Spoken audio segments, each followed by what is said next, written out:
Another day, another XP at ang bida, si Jimmy. Si Jimmy napiling Claude, pero ang ganda pala na itong pare, no, Collector Jimmy pare, no. Kala mo Battle Academia yung graphics, oh, solid. Dito pare, pumunta ako ng mid, tapos nagulti ako, tapos nakuli ako ng dalawa, kaya naman binigyan ako.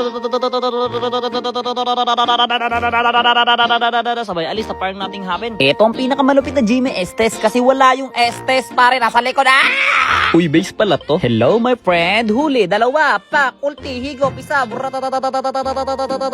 Ayun lang. Para ka lang naglalaro ng minimilita pare, oh. Ulti dito, sabay second, sabay first kill, sabay ang gulo ng laban! Ang gulo! Nakapitas na ako, ayoko na. Hala, question mark na kami nakalaban. Oh, tinatrash talk pa kami. Hindi naman tayo musugot nga, nagaganyan-ganyan lang tayo. Tingnan mo, oh, side chick, ano? Sugurin! Sugurin! Pusil-pusilon! Ayoko na, hawa na ko diha, oy. Panalagan mo ba kay anin ako? Kunang naman ito. Seryoso, kunang talaga. Ano ka ngayon? Piti ang iro. Tapos dito inaantay ko magsimula yung clash. Tapos nagulat ako kasi bigla-bigla ba naman pumasok dito yung Susan. Tapos sumunod naman si Claude, sumasayaw pa. What are you doing? Ayun, nawala siya pare. Instant noodle. Sabi, eto pa pare, huli pa to pare si Lucas.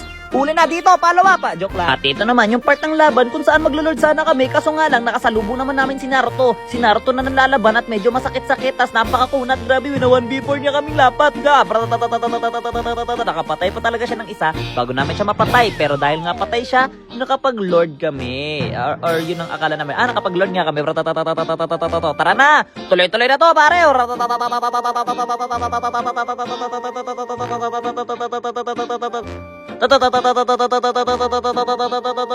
Jetpack Joyride, sabay ultimate, nyew, bang, black hole, higupin ng Red Horse.